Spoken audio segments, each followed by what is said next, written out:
Hello everyone, आपका हमारे YouTube channel पर स्वागत है। तो आज इस वीडियो में हम आपका जो सब्जेक्ट है स्किल इन्हेंसमेंट कोर्स अनुवाद कला, इसके सारे इंपॉर्टेंट टॉपिक्स को आज इस वीडियो में हम कवर अप करेंगे।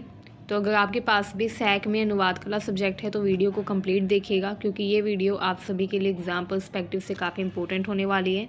क्योंकि आज इस वीडियो में हम जितनी भी यूनिट्स हैं उन सारी यूनिट्स को कवर अप करेंगे। तो अगर आपने अब तक हमारे चैनल को सब्सक्राइब नहीं किया है तो कर लीजिए, ताकि आने वाली हर वीडियो की अपडेट आपको टाइम से मिलती रहे। तो आइए स्टार्ट करते हैं। सबसे पहले जानेंगे अनुवाद यानी कि ट्रांसलेशन क्या होती है। तो अनुवाद को इंग्लिश में ट्रांसलेशन कहा जाता है। अनुवाद एक ऐसी प्रक्रिया है जिसमें एक भाषा के पाठ को या एक भाषा में लिखी हुई किसी भी बात को दूसरी भाषा में ट्रांसलेट किया जाता है, बदला जाता है। ठीक है, यानी कि अनुवाद एक प्रक्रिया होती है जिसमें भाषा को बदला जाता है। ठीक है, कोई भी पाठ, कोई भी बात जो किसी एक पर्टिकुलर लैंग्वेज में, एक पर्टिकुलर भाषा में लिखी गई है, उस बात को दूसरी भाषा में बदला जाता है, कन्वर्ट किया जाता है, ताकि दूसरी भाषा के लोग भी उसको पढ़ सके, समझ सकें। तो इस प्रक्रिया को अनुवाद कहा जाता है। ये केवल शब्दों का सीधा रूपांतरण नहीं होता, बल्कि इसमें अर्थ, भावना तथा संदर्भ का भी रूपांतरण, स्थानांतरण शामिल है। यानी कि अनुवाद का मतलब सिर्फ ये नहीं होता कि हम शब्दों को बदल दें, एक भाषा के शब्दों को दूसरे भाषा के शब्दों से बदल दें, बल्कि अनुवाद जब हम करते हैं तो इसमें हम अर्थ, भावना तथा संदर्भ को भी बदलते हैं। ठीक है, अब कोई बात अगर संस्कृत में लिखी हुई है तो हिंदी में उस बात का कोई और तरीका होगा लिखने का, हिंदी भाषा में। ठीक है, तो हर भाषा में किसी भी बात को जब हम बोलते हैं या लिखते हैं तो ये जो प्रक्रिया होती है यही अनुवाद कहलाती है। एक भाषा में लिखी हुई किसी बात को दूसरी भाषा में बोलना या लिखना, ताकि दूसरी भाषा के लोग भी इसको समझ पाएँ। आइए अब जानते हैं नेचर ऑफ ट्रांसलेशन यानी कि अनुवाद की प्रकृति। तो अनुवाद जो है ये एक अभिव्यंजनात्मक प्रक्रिया होती है, यानी कि एक ऐसी प्रक्रिया होती है जिसमें अनुवादक स्रोत भाषा के अर्थ को समझने के लिए अपनी समझ तथा व्याख्या का प्रयोग करता है। ठीक है, अनुवाद को अभिव्यंजनात्मक यानी कि एक्सप्रेसिव प्रोसीजर इसलिए कहा जाता है क्योंकि इसमें जो अनुवाद करता है यानी कि जो ट्रांसलेटर होता है, जिसको हिंदी में अनुवादक कहा जाता है, तो जो अनुवादक होता है वो भाषा के अर्थ को समझने के लिए अपनी समझ और व्याख्या का भी इसमें प्रयोग करता है। ठीक है, अपने मन से अपनी समझ के आधार पर वो जो भी लिखा हुआ है उसकी व्याख्या करता है। तो इसलिए ये एक अभिव्यंजनात्मक प्रक्रिया है, क्योंकि इसमें जो अनुवादक है उसकी भी समझ और व्याख्या शामिल होती है। दूसरा, सृजनात्मक प्रयास। अनुवादक को स्रोत भाषा के भाव को लक्ष्य भाषा में कुशलतापूर्वक व्यक्त करने के लिए रचनात्मकता का प्रयोग करना पड़ता है। ठीक है, तो जब हम अनुवाद करते हैं, जब अनुवादक अनुवाद करता है तो वो रचनात्मकता का भी प्रयोग करता है, इसलिए ये सृजनात्मक यानी कि रचनात्मक प्रक्रिया है। ठीक है, थर्ड है सांस्कृतिक संदर्भ। अनुवाद में सांस्कृतिक संदर्भों का महत्वपूर्ण योगदान होता है, क्योंकि अलग अलग भाषाओं तथा संस्कृतियों में अर्थ के भिन्न भिन्न होने के कारण अनुवादक को सांस्कृतिक संदर्भों को ध्यान में रखकर अनुवाद करना होता है। क्योंकि एक शब्द का अलग अलग भाषाओं में अलग अलग अर्थ हो सकता है तथा एक बात का अलग अलग संस्कृति में अलग अलग मान्यता एक बात की हो सकती है। ठीक है, तो इसीलिए सांस्कृतिक रूप से भी क्या करना पड़ता है, अनुवाद के दौरान सांस्कृतिक संदर्भ का भी ध्यान रखना होता है। आइए अब जानते हैं इम्पोर्टेंस ऑफ ट्रांसलेशन यानी कि अनुवाद का महत्व। पहला है सांस्कृतिक आदान प्रदान। अनुवाद विभिन्न संस्कृतियों तथा सभ्यताओं के बीच में संवाद तथा आदान प्रदान को बढ़ावा देता है। एक संस्कृति की जो विशेष बात है वो दूसरी संस्कृति के लोग जान पाते हैं अनुवाद के द्वारा ही। जैसे हमारे हिंदू धर्म के भी काफ़ी सारे ग्रंथ हैं, जैसे रामायण, महाभारत, जिनका दूसरी भाषाओं में भी अनुवाद हुआ है। ठीक है, तो जो अनुवाद किया जाता है दूसरी भाषाओं में, इसका फ़ायदा ये होता है कि दूसरी भाषा के लोग भी उसको पढ़ पाते हैं, जिससे उनको हमारी संस्कृति के बारे में पता चलता है, नॉलेज मिलती है। तो इसीलिए सांस्कृतिक आदान प्रदान यानी कि कल्चरल एक्सचेंज अनुवाद से बढ़ता है। नेक्स्ट है वैश्वीकरण। क्योंकि ये युग जो है ये वैश्वीकरण का युग है, तो अनुवाद जो है ये एक आवश्यक उपकरण बन गया है व्यापार, शिक्षा, विज्ञान तथा प्रौद्योगिकी के क्षेत्र में अनुवाद की महत्वपूर्ण भूमिका आज के समय में देखी जाती है। अगर हम व्यापार का क्षेत्र देखें तो व्यापार के क्षेत्र में, शिक्षा के क्षेत्र में, विज्ञान के क्षेत्र में, इन सारे क्षेत्रों में अनुवाद की विशेष भूमिका आज के समय में देखी जाती है। ठीक है, क्योंकि आज का युग वैश्वीकरण का युग है। नेक्स्ट है ज्ञान का प्रसार। अनुवाद से क्या होता है? ज्ञान का प्रसार होता है, क्योंकि विभिन्न भाषाओं में उपलब्ध जानकारी को हर भाषा के लोग पढ़ पाते हैं। ठीक है, तो इससे ज्ञान बढ़ता है। अनुवाद एक जटिल प्रक्रिया होती है जो कि अलग अलग संस्कृति तथा सभ्यताओं के बीच में पुल का काम करती है। ठीक है, यानी कि कॉम्प्लेक्स और इम्पोर्टेंट प्रोसीजर है जो अलग अलग कल्चर एंड सिविलाइजेशन को जोड़ने का काम करता है, कनेक्ट करने का काम करता है। आइए अब देखते हैं नेक्स्ट टॉपिक। नेक्स्ट है अनुवाद प्रक्रिया की चुनौतियाँ। तो अनुवाद की जो प्रक्रिया होती है, यानी कि ट्रांसलेशन का जो प्रोसीजर होता है, इसमें कुछ चैलेंजेस भी फेस करने पड़ते हैं, क्योंकि ये एक बहुत ही जटिल प्रक्रिया होती है। तो आइए देखते हैं इसमें क्या क्या चुनौतियाँ देखने को मिलती है। पहला है भाषा की विशिष्टता, यानी कि लिंग्विस्टिक चैलेंजेस। तो व्याकरणिक संरचनाएं अलग अलग होती है हर भाषा की। ठीक है, जैसे इंग्लिश लैंग्वेज का अलग ग्रामेटिकल स्ट्रक्चर होता है, हिंदी का अलग ग्रामेटिकल स्ट्रक्चर होता है। ठीक है, तो जितनी भी भाषाएं होती है सब में अलग अलग व्याकरणिक संरचना होती है, जिसकी वजह से क्या होता है, हर भाषा का अलग शब्द क्रम, वाक्य संरचना तथा क्रिया का प्रयोग हर भाषा में अलग अलग तरीक़ों से होता है। तो इसीलिए अलग व्याकरणिक संरचना होने के कारण ही क्या करना पड़ता है, जो भी व्यक्ति अनुवाद कर रहा है उसको उस भाषा का अच्छे से ज्ञान लेना पड़ता है। क्योंकि अगर कोई व्यक्ति मान लो किसी हिंदी भाषा के ग्रंथ का संस्कृत भाषा में अनुवाद कर रहा है, तो उसको क्या करना होगा, संस्कृत की जो व्याकरणिक संरचना है उसको समझना पड़ेगा। ठीक है, जो कि एक लंबी प्रक्रिया हो सकती है। तो ये एक मुख्य चुनौती होती है इसमें। दूसरा है शब्दार्थ। एक ही शब्द के कई अर्थ हो सकते हैं तथा एक भाषा में मौजूद किसी शब्द का दूसरी भाषा में क्या पता कोई सटीक समकक्ष ना हो, तो ये भी बहुत ही बड़ी समस्या देखने को मिलती है। ठीक है, तो शब्द को ढूंढना, सेम शब्द को दूसरी भाषा में भी ढूंढना एक बड़ी चुनौती है, तथा एक शब्द के कई अर्थ होते हैं, ये भी एक बड़ी चुनौती होती है इसमें। तीसरा है मुहावरे तथा कहावतें। मुहावरे और कहावतों का अनुवाद जो है वो बहुत ही ज़्यादा चुनौतीपूर्ण हो सकता है, क्योंकि उनका अर्थ अक्सर शाब्दिक नहीं होता, इसलिए। नेक्स्ट है सांस्कृतिक चुनौतियाँ, यानी कि कल्चरल चैलेंजेस। ठीक है, सांस्कृतिक संदर्भ जो होता है, यानी कि कल्चरल कॉन्टेक्स्ट, इसमें भी हमको काफ़ी चुनौतियाँ देखने को मिलती है अनुवाद की प्रक्रिया में। सांस्कृतिक संदर्भ में अलग अलग संस्कृतियों में अलग अलग सांस्कृतिक संदर्भ होते हैं। उदाहरण के लिए एक संस्कृति में सामान्य माने जाने वाले व्यवहार दूसरी संस्कृति में अपमानजनक हो सकते हैं, तो इसीलिए सांस्कृतिक चुनौती भी देखने को इसमें मिलती है। नेक्स्ट है सांस्कृतिक मान्यता, यानी कि कल्चरल बिलीफ। सांस्कृतिक मान्यताएं तथा विश्वास जो है ये भी अनुवाद को प्रभावित करते हैं। उसके बाद कुछ टेक्निकल चैलेंजेस है वो भी देखने को मिलते हैं अनुवाद के दौरान, यानी कि तकनीकी चुनौतियाँ। पहला है विशेषज्ञता की आवश्यकता। जो भी व्यक्ति अनुवाद कर रहा है उसको विशेषज्ञता यानी कि एक्सपर्टीज़ होना चाहिए।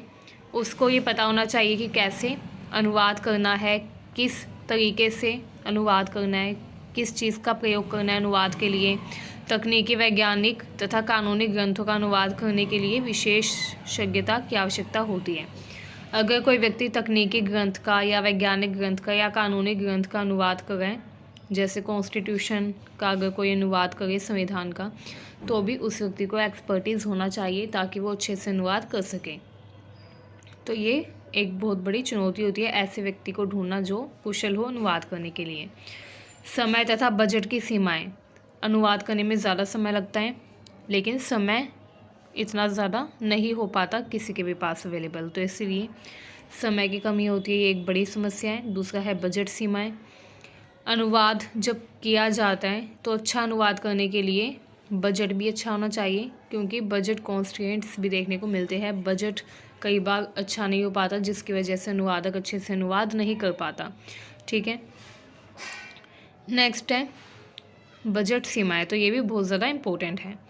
इन चुनौतियों के बावजूद अनुवादक अलग अलग रणनीतियों का उपयोग करके प्रभावी तथा सटीक अनुवाद करने का प्रयास करते हैं, ताकि अनुवाद प्रक्रिया में कोई भी समस्या ना आए। आइए हम नेक्स्ट टॉपिक देखते हैं। नेक्स्ट है मशीन अनुवाद की चुनौतियां, यानी कि चैलेंजेस इन मशीन ट्रांसलेशन। कई बार क्या होता है, मशीन के थ्रू भी अनुवाद किया जाता है, जैसे आजकल एआई आ गई है, तो उससे क्या होता है, बहुत जल्दी ट्रांसलेशन हो जाती है। ठीक है, तो जब मशीन अनुवाद किया जाता है तो उसमें भी कुछ चैलेंजेस होते हैं, जैसे अनुवाद की गुणवत्ता। कई बार मशीन का जो अनुवाद है वो सटीक नहीं होता। कई बार इसमें असटीकता यानी कि इनएक्यूरेसी देखने को मिलती है। कई बार गलत शब्द, गलत व्याकरण, गलत अर्थ का उत्पादन कर दिया जाता है मशीन के द्वारा। ठीक है, जैसे एक भाषा का जो शब्द है दूसरी भाषा में उस शब्द का गलत अर्थ उसमें दिखा दिया जाता है, जिसकी वजह से क्या होता है, पूरे के पूरे ग्रंथ का या जो भी जिस भी चीज़ का अनुवाद किया गया है उसका अर्थ ही बदल जाता है। तो इसलिए एक बड़ी समस्या है कि इसमें असटीकता आ सकती है। दूसरा है सांस्कृतिक संदर्भों को समझने में कठिनाई। मशीन अनुवाद जो है ये सांस्कृतिक संदर्भों को समझने में असमर्थ होता है, जिससे अनुवाद अजीब या अप्रासंगिक हो सकता है। ठीक है, थर्ड है मुहावरे तथा कहावतों का अनुवाद। जब मशीन के थ्रू अनुवाद किया जाता है तो उसमें क्या होता है, मुहावरे तथा कहावत का लिटरल जो मीनिंग है वो ट्रांसलेट हो जाता है। ठीक है, जबकि मुहावरे तथा कहावत क्यों प्रसिद्ध होते हैं, क्योंकि इनका वास्तव में वो अर्थ नहीं होता जो कहा जाए। तो इसीलिए जबकि मशीनें जो है वो ये पता करने में असमर्थ होती है कि इस मुहावरे का क्या अर्थ है वास्तव में। ठीक है, तो इसलिए वो क्या करते हैं, मुहावरों का जो लिटरल मीनिंग होता है यानी कि जो मुहावरे का अर्थ होता है उसी को ट्रांसलेट कर देते हैं। तो ये भी एक समस्या इसमें देखने को मिलती है। नेक्स्ट है भाषा की जटिलता, बहुभाषिता। कुछ भाषाओं में जटिल व्याकरण तथा शब्दावली होती है, जिससे मशीन अनुवाद के लिए चुनौतियां पैदा हो सकती हैं। इसके अलावा नेक्स्ट है विरल भाषाएं। कुछ भाषाएं होती है जो कि बहुत कम लोग जानते हैं। उच्च गुणवत्ता वाले मशीन उत्पाद अनुवाद सिस्टम की ज़रूरत होती है ऐसी भाषाओं में अनुवाद करने में। ठीक है, तो जो कम बोली जाने वाली भाषाएं हैं यानी कि जो विरल भाषाएं हैं उनमें अगर हमें अनुवाद करना है तो उसके लिए हमको उच्च गुणवत्ता वाले मशीन अनुवाद सिस्टम को विकसित करना पड़ता है, जो कि एक बड़ी समस्या है, चैलेंज है।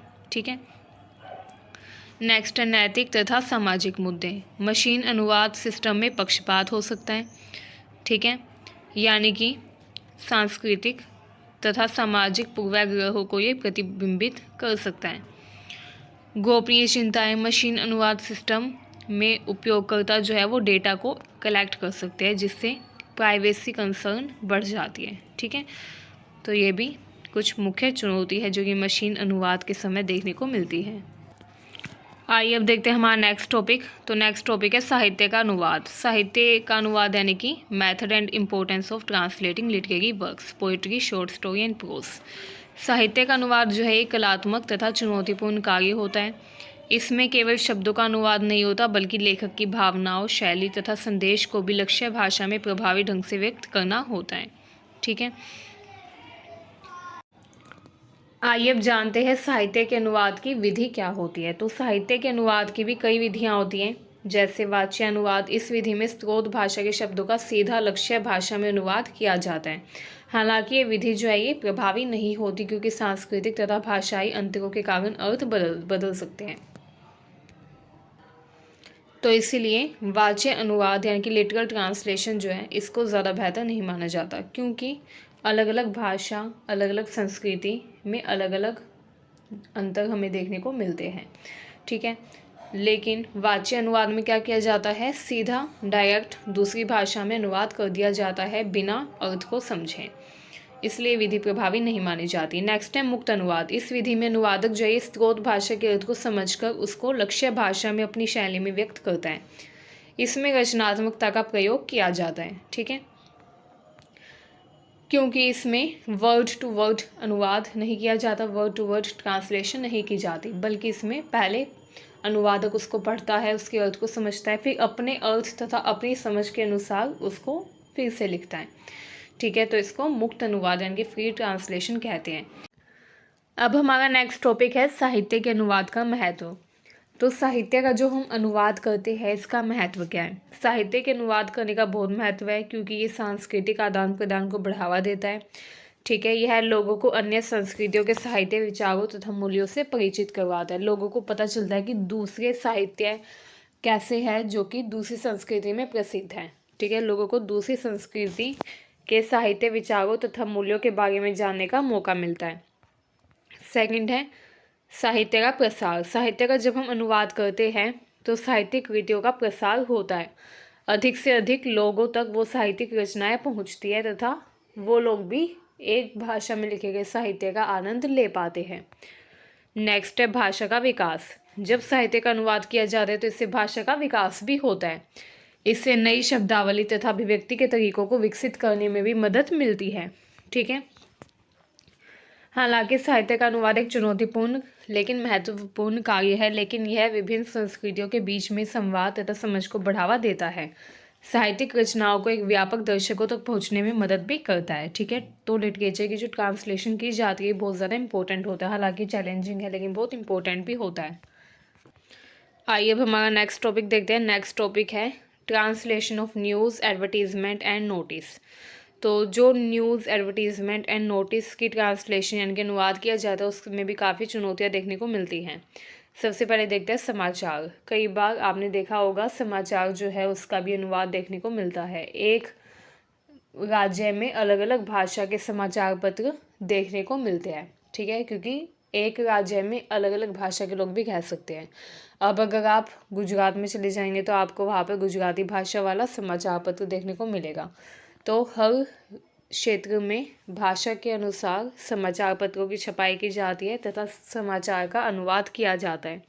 लेकिन समाचार के अनुवाद में कुछ चुनौतियां होती है, जैसे समय की पाबंदी। समाचारों का समय पर अनुवाद ज़रूरी होता है क्योंकि समाचार तेज़ी से पुराने हो सकते हैं, जबकि समाचारों का अनुवाद करने में टाइम लग जाता है। तो ये एक सबसे बड़ी चुनौती है, समय की पाबंदी। नेक्स्ट है सटीकता। समाचारों में सटीकता बहुत ज़रूरी होती है क्योंकि गलत अनुवाद गलत सूचनाओं का प्रसार कर सकता है। अगर ट्रांसलेशन यानी कि अनुवाद में कोई भी गलती हो गई तो गलत सूचनाओं का प्रसार हो सकता है। एक्यूरेसी बहुत ज़्यादा ज़रूरी होती है। नेक्स्ट है तटस्थता। समाचारों का अनुवाद तटस्थ तथा निष्पक्ष होना चाहिए क्योंकि अनुवादक को अपने व्यक्तिगत विचारों व पूर्वाग्रहों को दूर रखना चाहिए।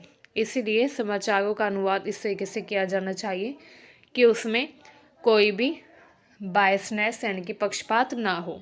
ठीक है, आइए अब देखते हैं विज्ञापन का अनुवाद। विज्ञापन के अनुवादों में भी काफ़ी चुनौती देखने को मिलती है, जैसे सांस्कृतिक संवेदनशीलता। विज्ञापनों का अनुवाद करते समय सांस्कृतिक संवेदनशीलता महत्वपूर्ण है। विज्ञापन लक्ष्य दर्शकों की दार्शनिक तथा सांस्कृतिक मान्यताओं, प्राथमिकताओं को ध्यान में रखकर तैयार किए जाने चाहिए। भावनात्मक प्रभाव। विज्ञापनों का उद्देश्य भावनात्मक रूप से प्रभावित करना होता है। अनुवाद में भावनात्मक प्रभाव को बनाए रखना भी जरूरी होता है। ठीक है, नेक्स्ट है शैली तथा स्वर। विज्ञापन की शैली व स्वर को लक्ष्य भाषा में प्रभावी ढंग से व्यक्त किया जाना जरूरी होता है। तो ये कुछ विशेष बातें हैं जो कि विज्ञापन के अनुवाद में ध्यान देने योग्य है। आइए अब नेक्स्ट है सूचनाएं। सूचना जो है इसका अनुवाद करते टाइम भी कुछ बातों का ध्यान रखना चाहिए, जैसे सूचनाएं स्पष्ट होनी चाहिए, संक्षिप्त तथा आसानी से समझने योग्य होनी चाहिए। अनुवाद में भी स्पष्टता व संक्षिप्तता बनाए रखना महत्वपूर्ण होता है। कानूनी तथा नियामक पहलुओं का ध्यान रखना चाहिए। समाचार, विज्ञापन व सूचनाओं का अनुवाद चुनौतीपूर्ण हो सकता है, लेकिन ये काफ़ी महत्वपूर्ण कार्य होता है क्योंकि यह प्रभावी संचार तथा अंतर सांस्कृतिक समझ को बढ़ावा देता है। तो आज के लिए बस इतना ही। मिलते हैं नेक्स्ट वीडियो में। अगर आपको वीडियो यूज़फुल लगी हो तो चैनल को सब्सक्राइब करिए, वीडियो को शेयर करिए। Thank you.